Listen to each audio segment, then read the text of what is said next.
activist, Dr. Stephen Reece Sr. and the late Barbara Reece, who worked for me 50 years ago. Champion for voting rights. We're going to bring you people that know about business. We're going to bring you people that know about what's going on in the tech. Put some soul into this whole tech thing that's going on. He's a fighter for the people. Welcome, Reverend Al Sharpton, to the show. Congratulations on your show. She's authentic. We're bringing Joe Madison, known as the Black Eagle. Congratulations on having the show. Nothing is more important than the local programs that engage our communities. She's a proud HBCU grad. It's time for Alicia Reece's Soul Food, Food for the Soul, on Cincinnati's 24-hour urban gospel connection, Inspiration 1050 AM and 103.1 FM, WGRI.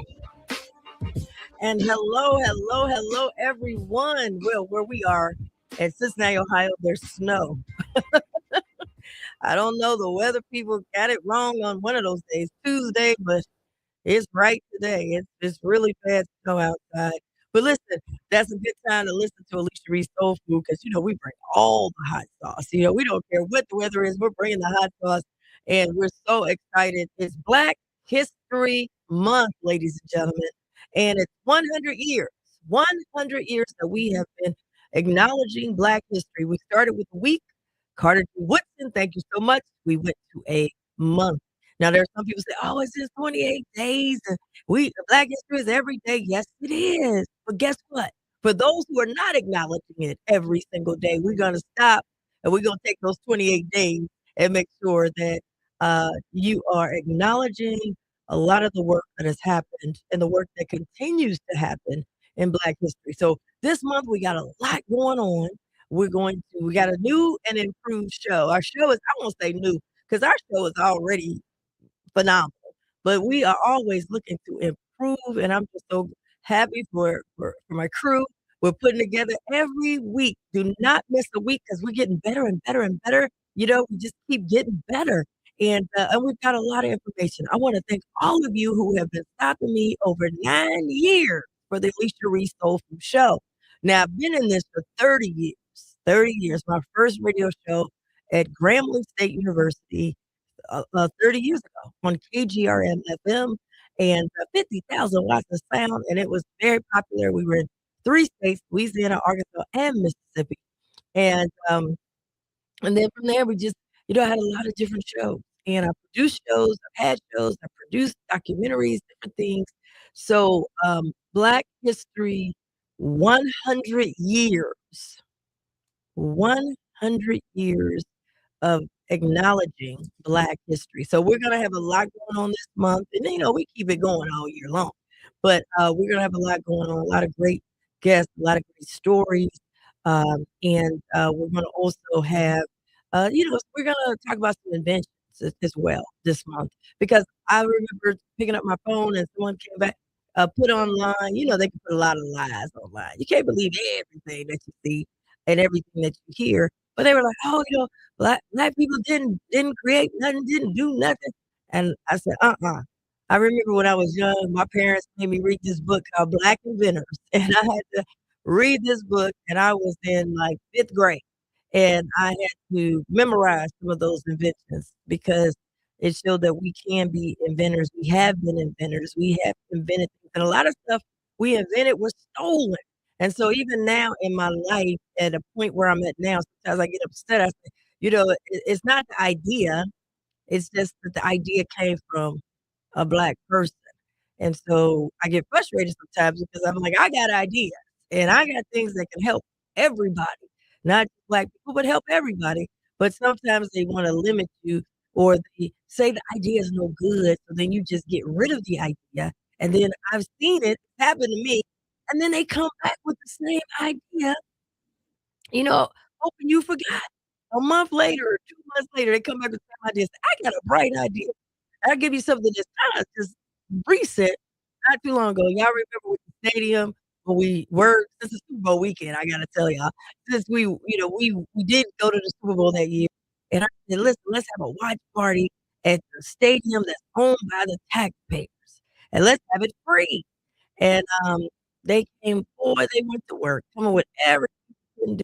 And I I'm not stopping until the NFL. I need to talk to Roger Goodell. You know, they didn't want to let me talk to Roger Goodell. I was ready. I got some ideas for Roger Goodell. And so who is the NFL commissioner? And so next thing I know, they gave me a letter saying the NFL said we can't do it. We can't do it.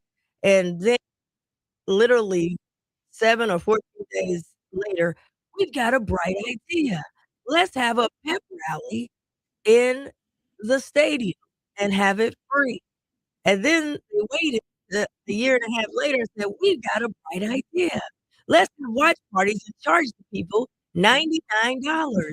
And then everybody said, isn't it wonderful? They have a great idea. They've got a wonderful idea, isn't it? And everybody's on board. Well, that's what's happening. That's happened Black History Month. We had a lot of people. We had a lot of people who invented things, and we had it in music. That's why we have the Black Music Walk of Fame. They've had music, they wrote music, and then next thing you know, they take their names off of it. We saw that with Louise Shropshire. We shall overcome. And she had to fight, fight, fight, and she even passed away. But thank God for her grandchildren who continue the fight. That's why we got to know our history, right? We get so shocked. So, Black History Month, we're celebrating. We're not debating. If you want to go longer than 28 days, go right ahead like I do. You know what I'm saying? You don't have to tell nobody. Just do it. What Nike say? Just do it. Just do it. But we're going to keep them 28 that we've been having to fight to celebrate for 100 years. So super excited about that. At the Hamilton County Commission meeting on Thursday, this past Thursday, I got a chance to honor two people, two legends, organizations that are doing great work.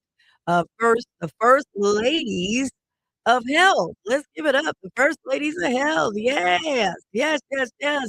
And they came down and we honored them. And that was one of my selections to honor them. And this Sunday, y'all, this Sunday, it will be their day in all of Hamilton County.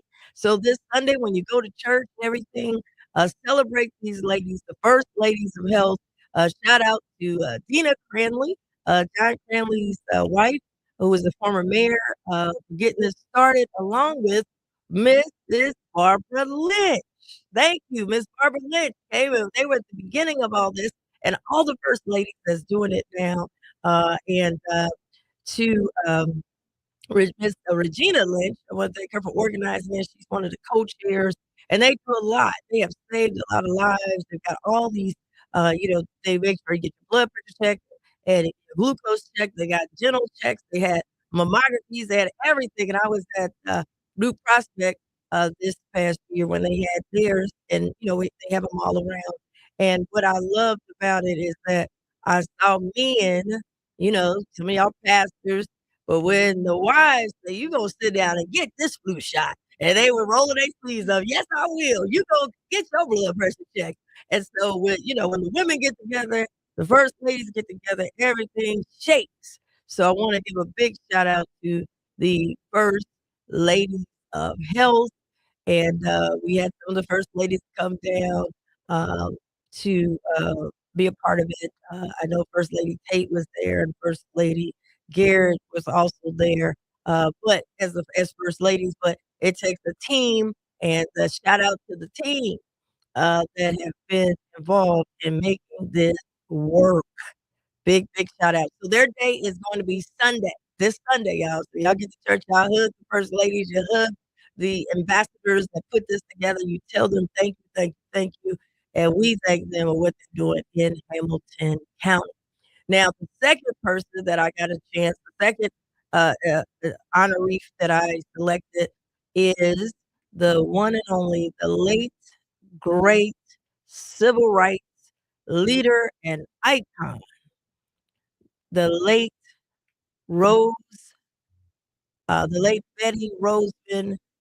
Betty Daniels Roseman, who was a freedom writer.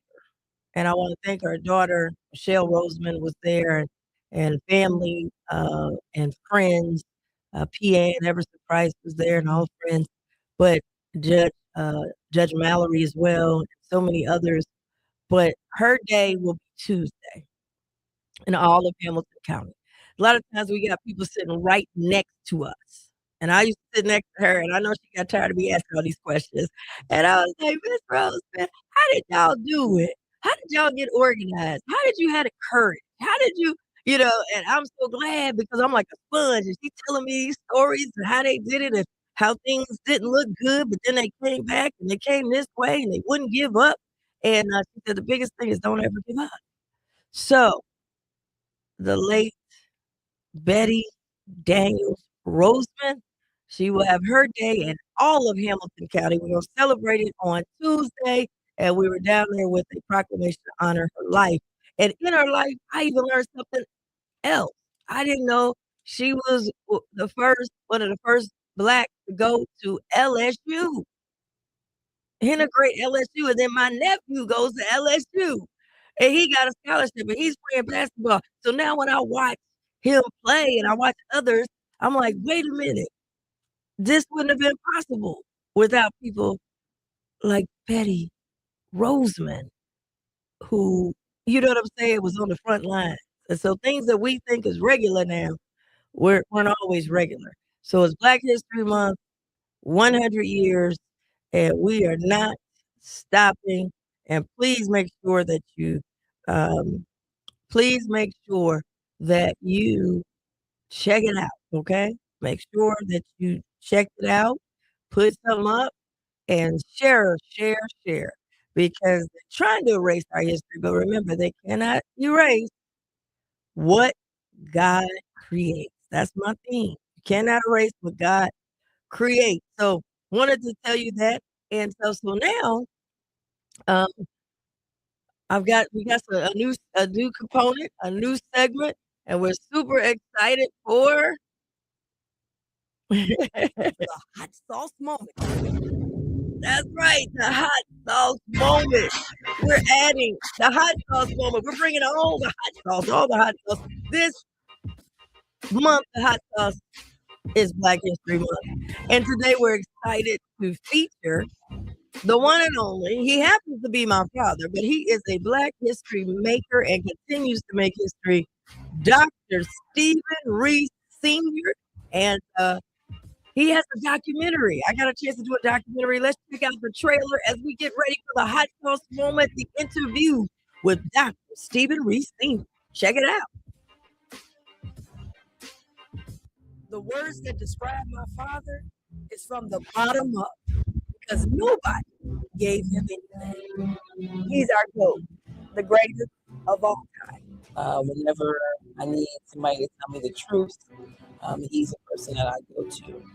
I figured out a long time ago, the greatest profession of all time. It's over. I forgot to figure that out. He was always there to support us. Probably the closest thing I can think of to be From the bottom, the Dr. Stephen Reece Sr. story, produced and directed by Alicia Reece, available on YouTube. All right, we're back. Dr. Stephen Reece Sr., and you will be able to hear him speak. He will be the keynote Black History Month speaker this Sunday at the church of Pastor Quentin Monroe, who's the pastor at Jarrell Baptist Church. Dr. Stephen Reece Sr. will be the guest speaker for Black History Month, and people can come down to Jarrell Baptist Church at 10:30 a.m. But first, before he gives that speech, he's coming on Alicia Reece Soul Food. I know y'all always love to have him on. Welcome, Dr. Stephen Reece Sr. back to Alicia Reece Soul Food, but the new and improved one, the 2026 one. We'll be speaking Sunday at 10:30 a.m. At Jarrell Baptist Church, Black History. And for those of you that can make it, you need to come. We have something very special to share with you. Let me first say that Black history, to me, I'm one of God's miracles. And when I graduated from high school in 1965, in Withrow High School. My uncle and them were at the graduation, and they said, I didn't understand it. He said, "You got your diploma?" I said, "Yes." He said, "Now we're going to really educate you." And that next week, put me in the car and took me to Motown Records, took me to Johnson Publishing, took me to some of the black colleges and everything. And he said, "The reason I'm doing this is I'm going to show you what blacks can do so they can never write something or tell you something on TV or the radio of what cannot be done and what we as a people cannot done." And that left a lasting impression on me. And then my aunt told me, said, "I want you to go to the Bible, Genesis, and I want you to understand what God did." And if you go to the Bible in the second chapter of Genesis, God came from darkness to light. He said, "Let there be light." And there was light. And then after God created everything, he said, "It's good. It's good."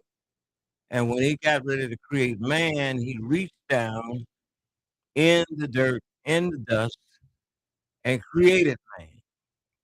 And out of that, when he wanted to create woman, he put man to sleep and took his rib. So the father of black history is God himself, because he said, "Let us make man in our likeness." So if he made me out of dirt and dust, he made me in his likeness. And saying that the earth is really everything, and that's what he used. He didn't grab up in the air to get heaven, let's make him. He didn't say, "Go get in the water and make him." He went and took it from the ground, and I'm in his likeness. Well, that's great, Dr. Reece. You can get that speech on Sunday morning at Quentin Monroe. Pastor Quentin Monroe is going to have his Black History speaker at Jarrell Baptist Church. But here, I want to ask some questions because I only got 45 minutes. Yeah. And we're trying to get it in for Black History Month about your life. And we know that you are very excited to be a businessman for 50 years, over 50 years, where we know that you are happy being a father and a grandfather and a great grandfather. Family is important. We know God, family, entrepreneurship, independence, but we can't get your whole life into it, but we're gonna try to hit these points and then let you. I want to hit some parts that people may or may not know. So, Dr. Reece, one of the things that we wanted to highlight, you started a business when you were 21. Your first business was Operation Step Up, which was music and youth development. Uh, Give us something about, why music? That was your first love, wasn't it, in terms of Yes, your first my business? first love was to be active in music, and developed in 1968 Operation Step Up, which was a traveling music talent show during the 68 riots. And we provided over 1,000 young people an opportunity to demonstrate and display their talents. We hired music teachers, and we came up with some great talent, and the community really enjoyed it. And we had it in the various schools and auditoriums.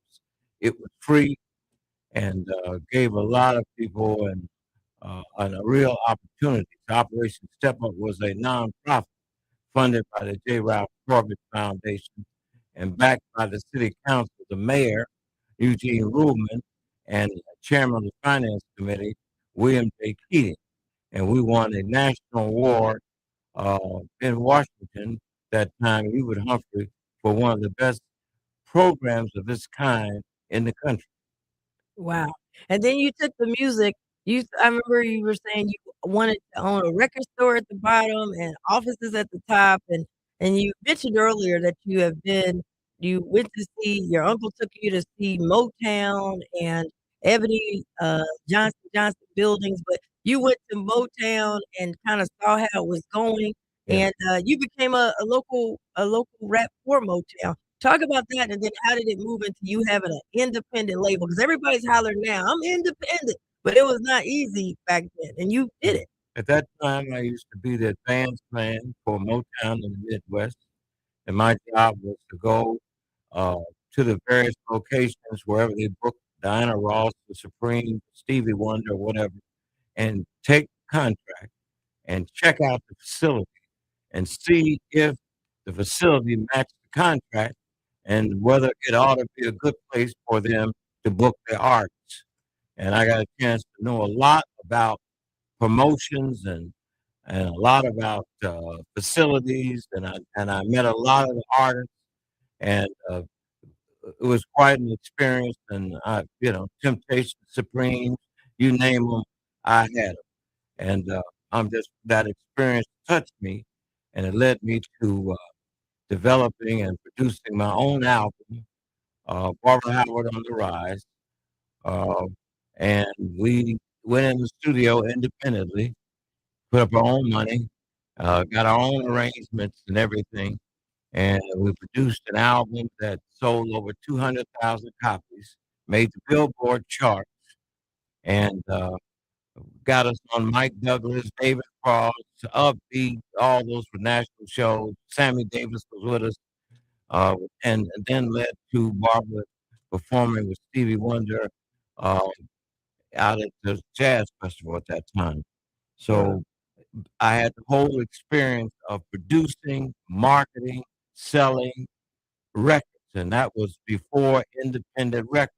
Went to many of the major labels who turned me down and said, "No, we're only going with artists that are signed to our label." They did not believe in independent labels, so we had to go out the car, sell out the trunk of our car, and go to distributors. And I never will forget a guy at Decca Records finally gave me a break and said, "Look, I'll help you try to get this album out." He said, "But don't tell anybody I told you and I'm helping you," because at that time it didn't help with independent labels. And as you well know, the rap industry came in, and it's all about independent labels, independent producers, and they're doing that today. And those companies that had that attitude about they're stable, that's all it is. And then that's when I met Aretha Franklin, got a chance to promote her concert when she first started. Her brother met him at the National Baptist Convention, and he called me one Sunday and told me, "Hey, man, my sister is really dynamite, and I'd like you to be the local promoter for her concerts at Cincinnati Gardens in 1967." And I didn't know who she was, but I said, "Okay, if we're going to do it, we're going to do it." And worked with him, and we brought Aretha Franklin to the Gardens. Wow. At that time, we had 10,000 people, and Aretha's song was "Ain't No Way." And she was very instrumental in me continuing my involvement in the music business. She was very good and introduced me to Reverend Martin, Dr. Martin Luther King, Reverend Jesse Jackson, and all of them because they were calling her during the concert, and she asked me to go take the telephone and talk to them because she was rehearsing her songs for the concert. And then that's when I began to connect with those people. Wow. Talking to Dr. Stephen Reece Sr., the hot sauce moment is Black History Month, 100 years of celebrating Black history. And we're going to try to get through his resume because he has an incredible resume. But before we get off the music, I want you to tell the one story. You have a story as being an advance team for Motown, Berry Gordy. We just heard about Aretha Franklin. And Aretha Franklin, uh, we, having her at the Cincinnati Gardens and all of that. Talk about the 5 mics, the iconic 5 mics of the Temptations. They have it in the movie, they have it in the documentary, they have it in the play, and you said it happened here, and you were part of that. Yes, got a call from Barry Gordy. Temptations were on tour, and he said that a guy had brought in 5 mics now for the Temptations to perform. And at that time, the Temptations were booked for Xavier University Fieldhouse. He said, "I'm going to ship these mics to you, and I want you to test them out and make sure that they can work." He said, "We're going to test that because we're getting ready to do the Ed Sullivan show, and we're going to be pushing the 5 mics rather than stand behind each one behind a mic. They had 5 mics, which gave them more room to be able to run their routines. So I was the guy that went, tested them out at Xavier University, tested, made sure they were going. So when the Temptations arrived, they said, "Hey, where is the mics that we got to do?" I said, "You got the 5 mics right up here on the stage." He said, "5 mics? How does that work?" And I said, I showed them how it worked and everything. They said, "You sure?" That's what Barry, they called Barry back. Barry said, "The Reece has the mic. He knows what he's doing." And they tested it out. And that's when they went on and they used the 5 microphones from then on. Wow. See, history within history. Black History Month, 100 years of celebrating. Now, Dr. Reece, okay, we got the music going. So now, how do you meet the one and only Theodore M. Berry, who would become Cincinnati's first Black mayor? Well, I was volunteering in the community doing my Operation Step Up, and Mr. Berry came to one of the concerts I had. And after he had the concerts, he said, "I'm very impressed, young man, what you can do." He said, "Would you?" He said, I'll be in touch with you." And I didn't think no more about it. And all of a sudden, I got a call from him and said, "I'm getting ready to be the Cincinnati's first Black mayor." And he said, "Would you like to work? I would like to have you work with me." I said, "Well, I'm not in politics." He said, "Well, don't worry about that. I'll work with you." So anyway, I went home and discussed it with my father, and he said, "Mr. Berry," because he kind of really had a lot of respect for Mr. Berry and his ability.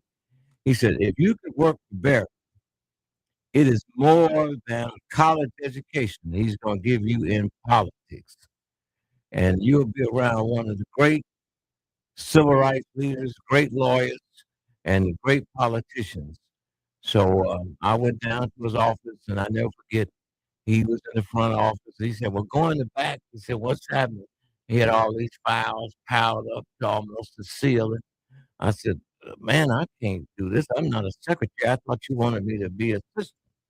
And he says, "You go through those files." He said, "Because you never know what you're going to need." And the files were all about Cincinnati, all about the development, all about federal money coming in.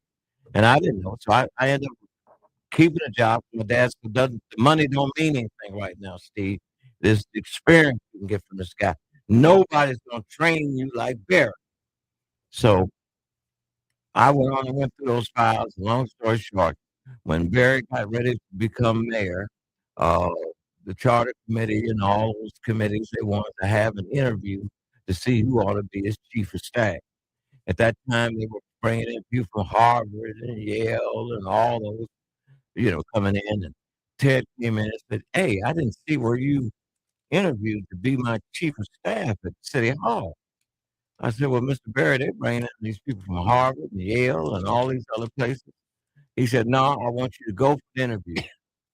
So when I went for the interview, they were sitting around and asking a lot of questions. All the questions they were asking was in the files that I had went through. Wow. So when they went through it, I said, "What about Hyde Park?" I knew about it. "What about Avondale? What about Kennedy Heights? What about Price Hill?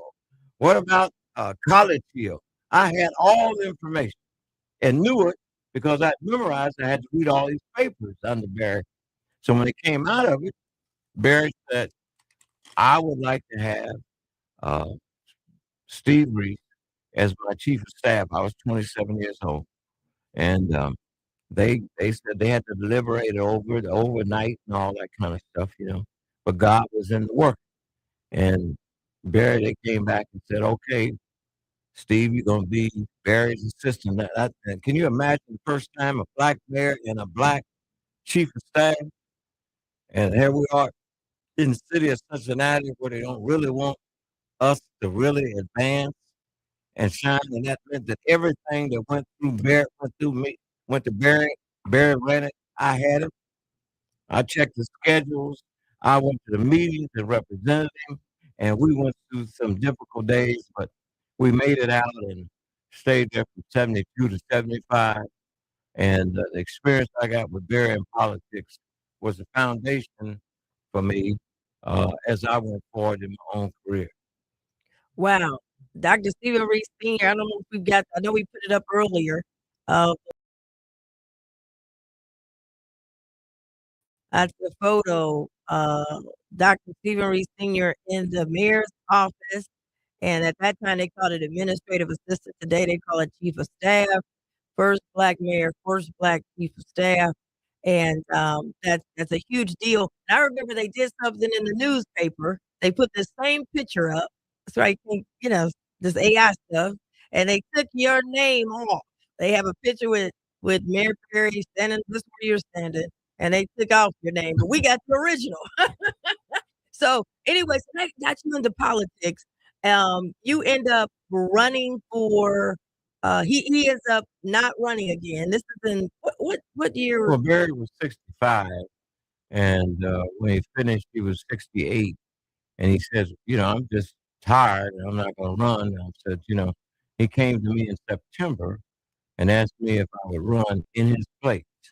At that time, no young African American had ever been elected to council. Never had young African Americans on the ticket of any of the parties. And Charlie said, run for my office. And I did. I had between September and November.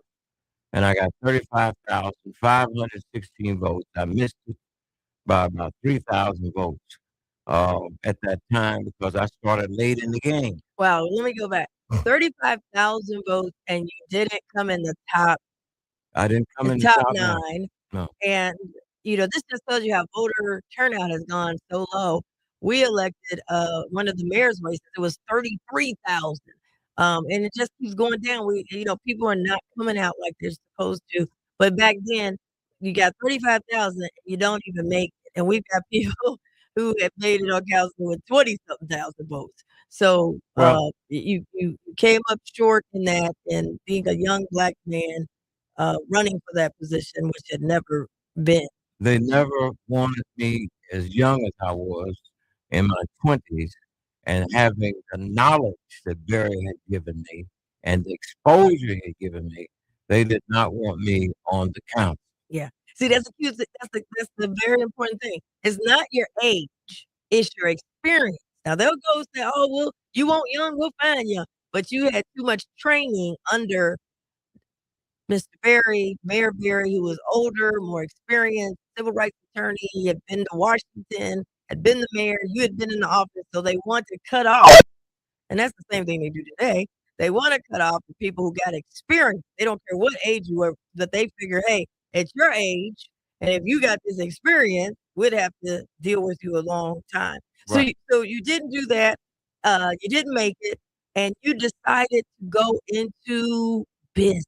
Let's talk about that. Advertising. You decided that you were going to open up an agency in downtown Cincinnati, and all this stuff is, a new thing. A black-owned agency called Community Services, and it was an advertising, marketing, and promotion company. I was trying to combine all of my experiences, and seemed like something had come to me saying that you're going to go on a mission, and you're going to do some great things, and we're going to direct you. I said, well, where are you going to get the money, and what are you going to do all? Well, number one is that it was a place where my dad used to shine shoes down on the first floor. And I went to 3587th Street and rented 2 rooms above that because I resented the fact that my dad, as smart as he was, had to shine shoes and then work at the post office at night. And I said, man, I'm going to have a legitimate office in this building. And I did. I set up the office and started back in 1976 with Communiplex Services. Wow, 1976, Communiplex Services, and wow, we're talking to Dr. Steve. Excited about talking to you about Communiplex. Now, so you open up on 35 East 7th Street downtown in the heart of the central business More than district. any other young African Americans had an office in downtown Cincinnati, and that was doing the business and representing major corporations. I'll never forget, I tried to get a loan, business loan under Communiplex, and the guy laughed at me and said, "We don't give young people, particularly African Americans, loans for business. And now, if you come down here, you want a car, we might talk to you. You want to come down here and get something else, but don't come down here talking this business crap." He says, and furthermore, you would need your dad, who is 60 something years old, to come down here and co-sign for you. And if you do sign, we want you, you don't have the assets. You don't have a house. You don't have this. You don't have that. They want to put up everything. So I left out of there, and a janitor saw me and said, "Hey, young fella, what you going to do?" I said, "I'm starting my own business." And I got turned down. And he said, "Let me tell you something. Take the money for the car loan." I said, "What do you mean? I'm not getting a car." He said, "Take the money for the car loan and then use the money to start your business." And that's what I did. And Communiplex has done so many things, diversified, Yeah. and been all over. We've done everything with Communiplex, and I'm very proud of that. So Communiplex Services, 50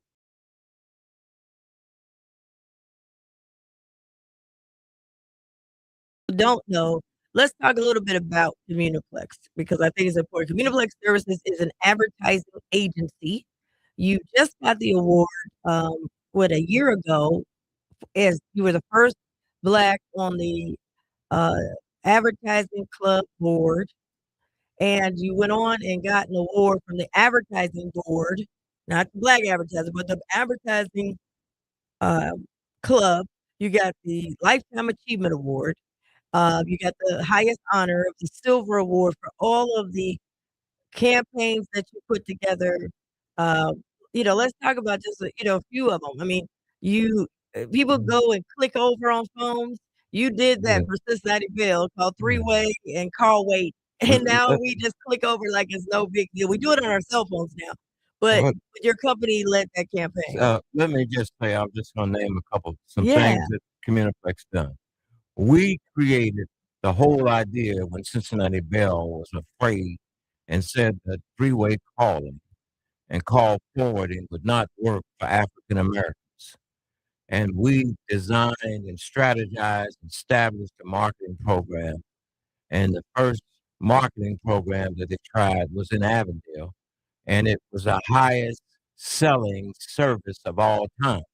And where the company then moved out and began to make that their main push with three-way calling and call forwarding. So when you hear three-way calling and call forwarding, you must think about Steve Reece and Communiplex, who came up with that. Second thing we came up with, big, is that when they were trying to get the cable franchise for this city, and there was a big struggle about who was going to get it, we designed designed the plan to come up with how Warner Cable could win the franchise. And it was amazing. They spent a lot of money, brought a lot of people in here and everything. And we got with Barry to be on the board, Marion Spencer to be on the board, local board. And we came up with the strategy, a winning strategy, 9-0 for Warner Cable to be the cable service, and now it's Spectrum and all them. But we got to do it, had to get approved by City Hall, and we got approved by 9-0 and showed them how to do it, how to get it passed. So that was another major. Another one that we did that you might be interested in is Federated Department Stores. We used to be Also known market. now as Macy's Macy's now. Incorporated.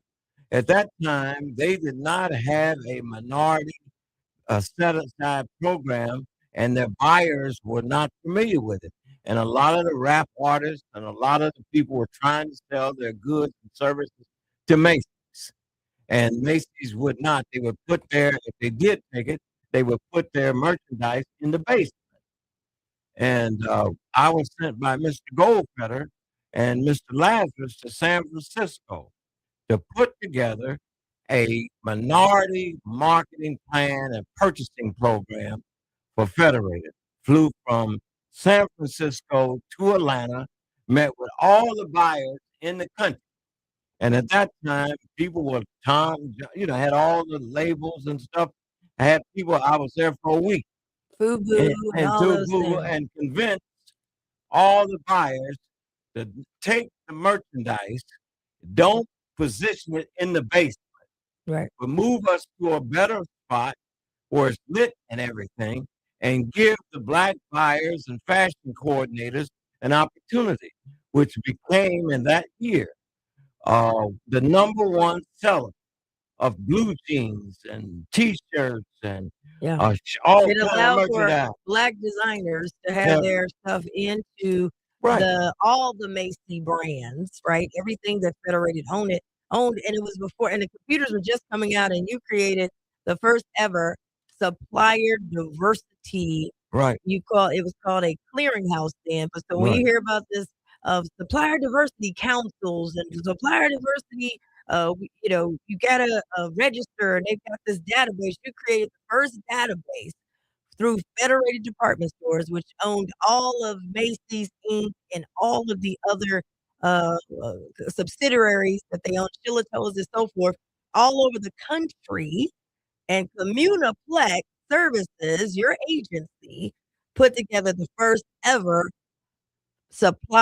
minority supplier diversity clearinghouse, which is now Supplier Diversity Council, and it has continued. Go And ahead. then, What you got? What and else my you other got? one, the jazz festival that we are celebrating, called Music Festival, was under George Wein, and it played jazz.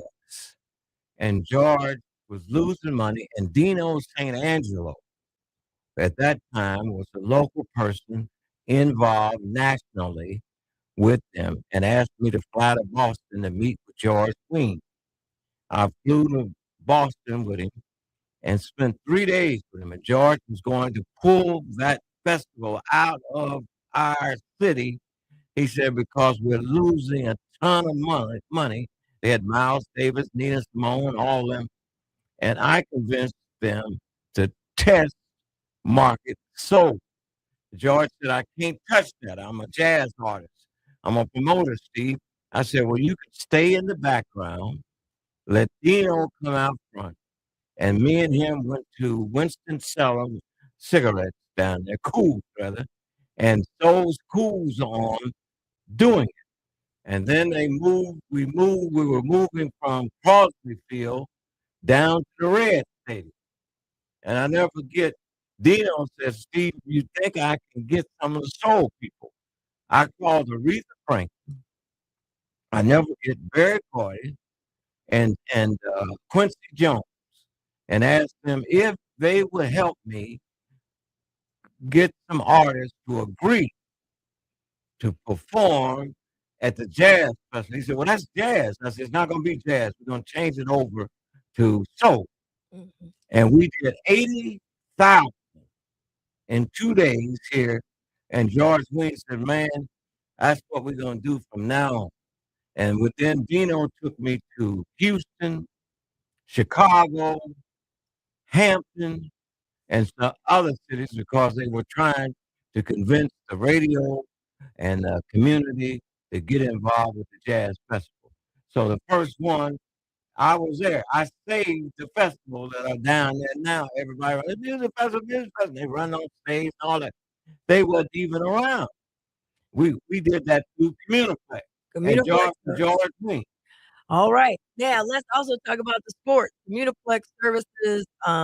Before we go into sports though, you would put together ads that you wrote the jingles for. You wrote jingles for Ohio tourism. My Right. mother sang the jingle. You brought in Jane Kennedy, who now has a book out. Talk a little bit about that. You also are a writer. You would have to write the jingle and then record the jingle. Then you would do the creative. This is all without social media. You had the cameras, the models, the whole 9 yards. I know I did some modeling. I'm still waiting on my check. I was a little girl. Where's my check? But no, talk about that a little bit too. Well, one is that we had a contract with the state of Ohio to do the heart of it all. And that was to focus in and try to get more tourists to come into the state. And at that time, I was given the contract and asked to develop billboards, ad in newspapers, uh, jingles, and also print media. And I never forget that the governor was Dick Celeste, and he said on that gave us 1 week, which I thought was crazy. 1 week And that to happens with black businesses, right? You get the contract and then they give you some, something that they think you can't meet, and they have to. we had to put that together. So what I did was get in touch with a friend of mine. We wrote the jingle one night in my apartment. Went to fifth floor, which was the recording studio. We went in there around 1 o'clock at night and we recorded. And Barbara, my wife, she sung the jingle, the heart of it all. And we recorded, dubbed it, everything, got that ready. Then we got the ad. Then we had to call all the billboard people all over the state, making sure billboards. Then we got in touch with Jane Kennedy. Jane Kennedy at that time was the big name. She was the biggest model. She was on sports. Jane Kennedy, will you be the spokesperson? I said, we got to get somebody to look good, get attractive, that we can put on the billboard. Right. And from Ohio. And from Ohio. Yeah. And Jane Kennedy said, Steve, I will come. We had her at the booked her had her at the Westin. Jane came in and we photographed, had to put the photographers together, put all the people in the place and ready to go. So we had Jane Kennedy as our spokesperson for our campaign. Right. And then I had to call up in Sandusky because they had somewhat of a Hispanic population up there. And they were concerned about, well, could we have something? Could we convert it over to Spanish? I said, we can do that. I used a teacher that I knew that knew Spanish, and she helped me turn this thing over in Sandusky so they could go with that. Mhm. So when that Friday, the governor walked in, I had a spokesperson, I had a jingle, I had the billboards already sketched out, I had a national sport, I had everything. And he could not believe it. He said, I cannot believe it. Now, we had limited resources. Limited resources, always limited resources. Under Dr. a ridiculous And timeline. the timetable was insane. Now, I know my time is running out, so I got to hit all the points. I won't be able to get everything, but Dr. Reece, Black History Month. Y'all see the documentary, the Dr. Stephen Reece Sr. story. Communiplex, we're still talking about 50 years, diversified promotions, marketing, consulting, advertising. Talk about the sports. We've got Aaron Pryor. How'd you get into Aaron Pryor? We're going to talk about that. Then we got to hit the women's sports. And Right. then we're going to talk about Aaron Pryor everybody was with Aaron Pryor as an amateur AU, and he was going to make the Olympics. And he got beat down here at the Riverfront Stadium, and he couldn't find anybody. And all of a sudden, I was going to lunch one day, and he saw me. He said, "Man, you got to help me." His clothes was raggedy and everything. I said, "Help you do what?" He said, "You got to help me, man. Everybody done turned their back on me." I said, "Well, come up to my office, which was at 35 East 7th Street." And he told me, he said, "Man, every Sugar Ray's going on, everybody, these Spinks is going on, and I know I can fight as good as them." So he convinced me, and we was gonna turn. I said, "Okay, Aaron, I'm gonna help you. I haven't promoted any fights. Let me see what I can do." And got in touch with Muhammad Ali. Muhammad Ali said, "Steve, call my man Dundee down in Miami." And I called Angelo Dundee. Angelo said, "Steve, I can't, take Aaron." He said, "Because I just signed Sugar Ray Leonard." He said, "But I tell you what, I can guide you through it so you can help turn him pro and see what happens." So he said, "But you got to send Aaron to Miami."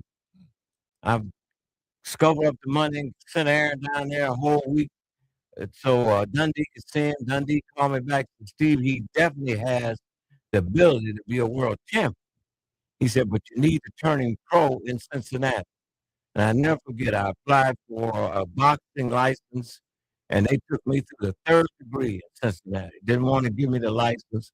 I finally got the license, and a long story short, we put on the fight, Aaron's first fight at the Convention Center, November the 12th, 1976. And I never forget, we had tickets out, and it looked like I said, "Man, we're gonna flop on this. I'm gonna lose my shirt." And my wife went down to convention center and called back and said, "There's 3,800 people on the second floor of the convention center with a ring, and they even stole the bell, so I wouldn't even have a bell. We had to get a bell to get together." So Turned Aaron, off the escalators and everything. Made it. turned escalators off.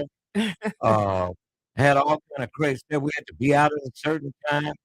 And then the fighter that we were going to fight out of Indianapolis, they got him beat. So if he got beat, he had to stay out 2 weeks. So Aaron wouldn't have him. So I had to run all over town. And I found that Larry Smith, who would fight Aaron. Because him and Aaron fought up there. And then, all the big Don King came in and Buddy LaRosa came in. And all them people wanted to see. And some of these people had turned Aaron down and said he would never be nothing. And we promoted it. Because he lost the Olympics. Because he lost the Olympics and said he would never be nothing. And yeah. We helped Aaron. Matter of fact, I paid for Aaron's first wedding so he could get married. And I told Aaron, I said, "Aaron, if you I cannot be the guy. I don't want to be in the boxing business full time. You need to get with somebody who can do something for you." He come running back in there talking about, "I got pizza man." I said, "Well, make sure the man give you 5 or 6 pizzas in your name and you own the store."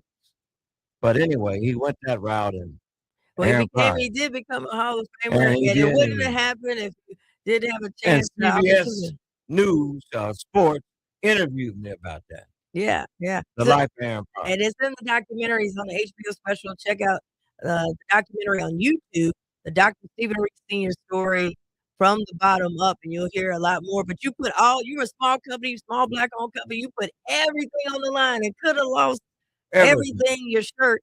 But you took that risk in the promotion business. Also, Communiplex, you had a contract. You actually insured. You're the first black to ever insure the convention center. I set up a insurance company, commercial insurance company, and bid it and got involved with a partnership, and we insured the convention center.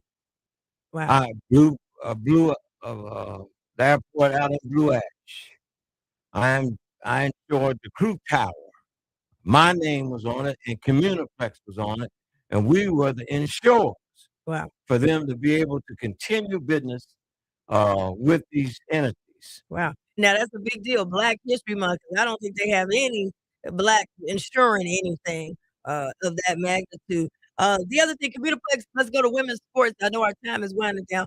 You started the Communiplex Women's Sports Hall of Fame. You did broadcast. You had satellite. You did UC's women's home games. All this before ESPN. Your goal was to become an ESPN. And tell us about that. Well, Wilma Rudolph was a good friend of mine. People didn't realize she used to come here a lot and be with us up at Integrity Hall and be sitting in the back while a lot of people were out there having parties and having a good time.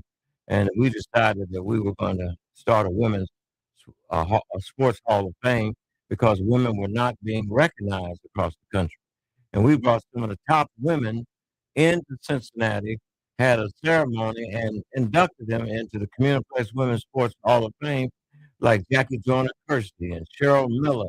All of them came in. All those women came, and we inducted them, and we were very pleased that they were here. And we took that tape to Congress and lobbied and got on February the 4th, got the Congress to declare Women's Sports Day in America. And we tried to get the city to set up a museum with women's sports. They told us that was crazy, amateur sports. And Indianapolis said, "Don't worry about it." We took it, and now it's in Indianapolis. Wow. And then we tried to get them to set up a bid on the women's Final Four. Never forget that. All the big executives in this town. And they told us, Margie Parham and all of us went, and I made the pitch. And they said, there ain't nothing for no women. We ain't going to have no women in here. And then all of a sudden, about 4 or 5 years later, I get a call from Betty James, who is executive director of a women's sports, says, Steve, the Cincinnati group has come out here and made a bid to bring the women's Final Four to Cincinnati. She said, and we're not going to give them the Final Four unless they're going to recognize you because you did all the work. So they called Cincinnati, and then they got in touch with me. And Pat Hitt Summit was a great friend. And Pat said they had Tennessee, and Tennessee was the winningest women's basketball team. Pat said, I'm not coming, Steve. We're not going to play there unless you tell them that you started and you have access to everything. And that's how we got the women's sports offer. That's how we got the Final Four here. Last but not least, we got to do it quick. I know it's big. You went from downtown renting to ownership, the largest Black commercial building in Cincinnati history so far. First Black-owned banquet hall.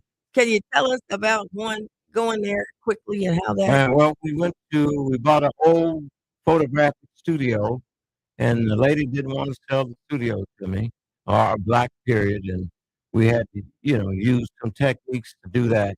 You went in as a janitor. Yeah, well, I went in as a janitor to even get up there to talk to the lady, and I went down to the bank, and the bank said, I know how we can do that. Tell the lady you cut grass for a very rich man, and this rich man might be interested in buying her building. So I did that, and she said, "Oh, I'm so happy. Bring him in. Bring him along. Bring him along. Bring him in." So when I brought him in, she said, "You leave. You get away from down here." So anyway, they convinced her, and he acted like he was going to buy it. And they was going to close down at the bank. And when it got down to the bank, they gave her a check that she claimed that she wanted. He says, "Is this the amount you want?" "Yes, I'm just so happy. I'm just so happy." He said, "Well, excuse me just a minute. They told me to come down and go in the bathroom." And they said, "Wait till we give her the check. Wait till she sign her name. And then we're going to bring you out and let her know you are the owner of the building." And they did that. And I came out, and she said, "What the H are you doing down here?" They said, "That is the new owner of your building, ma'am." He said, "And you got the check, and you didn't sign for it, and we are not going to take it back." So I told her she had 30 days to get all this stuff and get out of that building because we had to do some remodeling in that building. All right. And you took a basement and turned it into Integrity Hall Banquet, a conference center, first Black banquet center, and over 3,000 events and weddings and so forth. I mean, we got to do 3 shows to get Dr. Reece's history in here. But if we could put that up to Reece's Executive Suite, you had Entrepreneurship Center at the top. You had 1-bedroom apartments. You've been a developer. 3 1-bedroom apartments. We had a daycare center we built. We built a banquet hall that seats over 1,000 people. Had over 3,000 events. We had offices there. We had a parking lot for 60 or 70 people. We had insurance. We had everything. We owned the building. Right. Up by the Cincinnati Gardens. They didn't mind us owning something way down on California, way down in the Black community. We were not in. We went in there and owned it right up in the heart of entertainment, where the Cincinnati Gardens was, right across the street. Right. And you had it for 28 years. Y'all can hear so much more about the Dr. Stephen Reece Sr. story. Go to YouTube. Dr. Stephen Reece from the bottom up. We got so much stuff I didn't even get it. We didn't even get into your political, you ran for office, yes, but you ran for Congress. And you also helped with presidential campaigns, state campaigns, and my campaign. And you got a winning record, the Dr. Stephen Reece Sr. story, y'all. It's Black History Month, 100 years. It's right here in your face. And you can hear him. You'll get to hear him teach and preach this Sunday at Jarrell Baptist Church with Pastor Quentin Monroe. We'll see you down there, 10:30 a.m. See you soon. I just want to say one thing. I want to thank God for letting me live as long as I did and guide me through all of this stuff that I had to do with limited resources. Limited resources. All right, y'all. Next week, we got a new segment called It's the Weekend, baby. It'll be coming up with all the hot happening on the weekend. We'll be with BJ.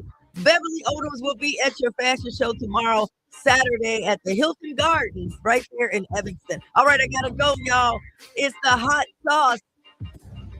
I don't know what to do. It's just too much hot sauce. We'll see you soon. Black History Month, 100 years.